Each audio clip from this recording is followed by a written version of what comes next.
नमस्कार, एकमत live news मराठीवरती आपले सहर्ष स्वागत आहे. संत सेवालाल महाराज जयंतीचा वाद थांबता थांबेना. पुसद शहरात संत सेवालाल महाराज जयंतीच्या आयोजनावरून उसळलेल्या वादाला पत्रकार परिषदेत नवे वळण मिळाले. जयंती रॅली न काढल्याच्या मुद्द्यावरून काही युवकांनी राज्यमंत्री इंद्रनील नाईक आणि नगराध्यक्षा सौ मोहिनी नाईक यांच्याकडून जाहीर माफीची मागणी करत आंदोलनाचा इशारा दिला होता. सोशल मीडियावरही या मागणीची जोरदार चर्चा रंगली.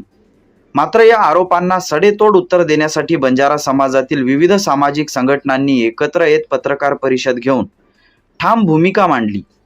समाज प्रतिनिधींनी आरोपांचा जोरदार इन्कार करत स्पष्ट शब्दात सांगितले की 550 युवक म्हणजे संपूर्ण समाज नव्हे. शहरासह विविध भागात जयंती उत्सव उत्साहात आणि नियोजनबद्ध पद्धतीने साजरा झाल्याचे त्यांनी अधोरेखित केले. रॅली निघाली नसल्यास त्यामागे समितीतील समन्वयाचा अभाव कारणीभूत असू शकतो, असे नमूद करत नाईक परिवारावर झालेले आरोप राजकीय हेतुपुरस्पर असल्याचे त्यांनी ठामपणे मांडले.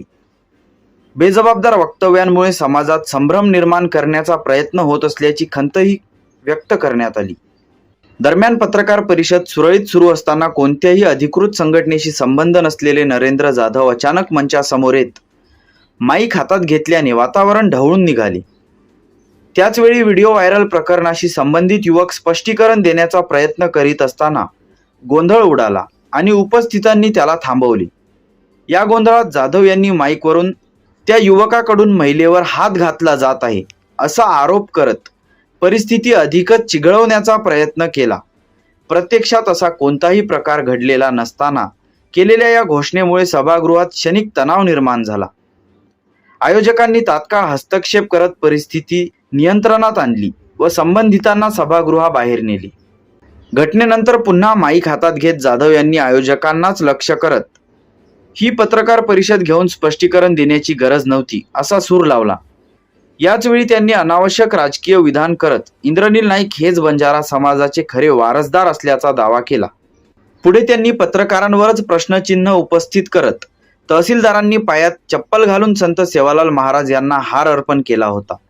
त्यावेळी माध्यमे कोठे होती असा सवाल उपस्थित करीत पत्रकारांवर निष्क्रियतेचा विनाकारणचा ठपका ठेवताच त्या घटनेवर माध्यमांनी निर्भीड वृत्तांकन केले होते याची ठाम आठवण पत्रकारांनी जाधव यांना करून दिली. अखेर नियोजकांनी जाधव यांच्याकडील माईक काढून घेत त्यांना बाजूला केले.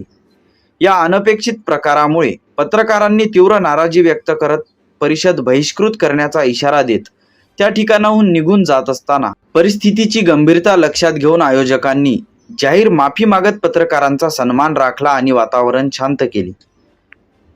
एकूणच प्राध्यापक नरेंद्र जाधव यांनी तथ्यांची पडताळणी न करता केलेली आक्षेपार्ह विधाने आणि कायदा सुव्यवस्थेचा प्रश्न निर्माण होईल अशा घोषणा यामुळे पत्रकार परिषदेला अनावश्यक वळण मिळाले. मात्र समाजाच्या सजगतेमुळे आणि आयोजकांच्या समय सूचकतेमुळे संभाव्य गोंधळ टळला. सार्वजनिक व्यासपीठावर जबाबदारीची जाणीव ठेवूनच वक्तव्य करणे आवश्यक असते हा स्पष्ट संदेश या घटनेतून समोर आला आहे.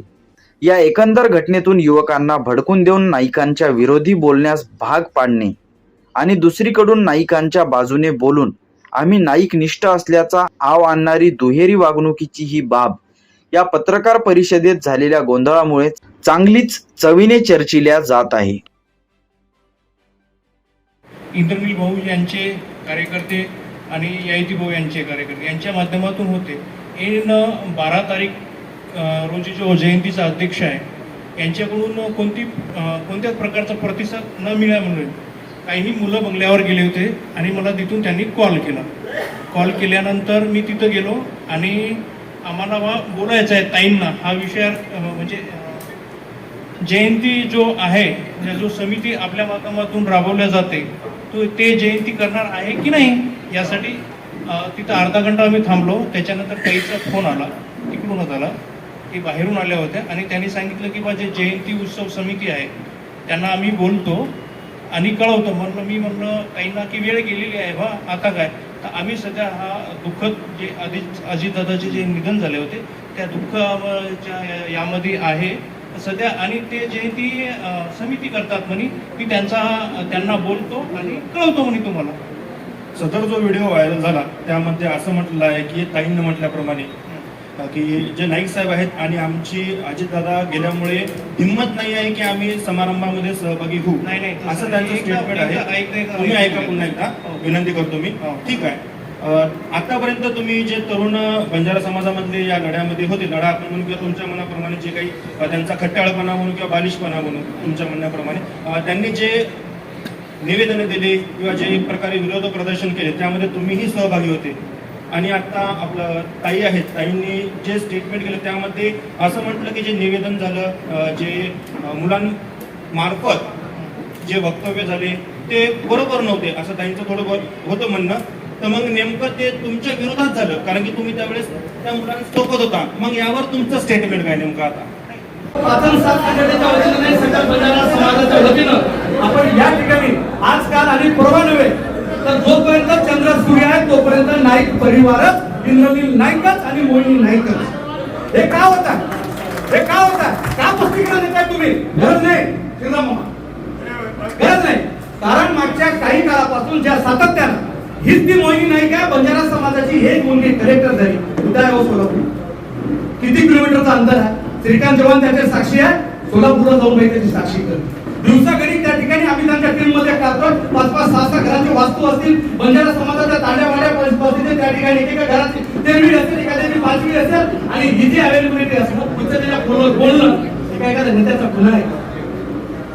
आम्हाला त्या पत्रकारांना हे प्रश्न विचारायचा आहे. याच पुष्पावती नगरीमध्ये याच प्रशासनाचा प्रतिनिधी असलेल्या तहसीलदार साहेबांनी चोऱ्या सकट शिवालाल महाराजांची पूजा केली. कुठे गेली तो तुमची पत्रकारिता?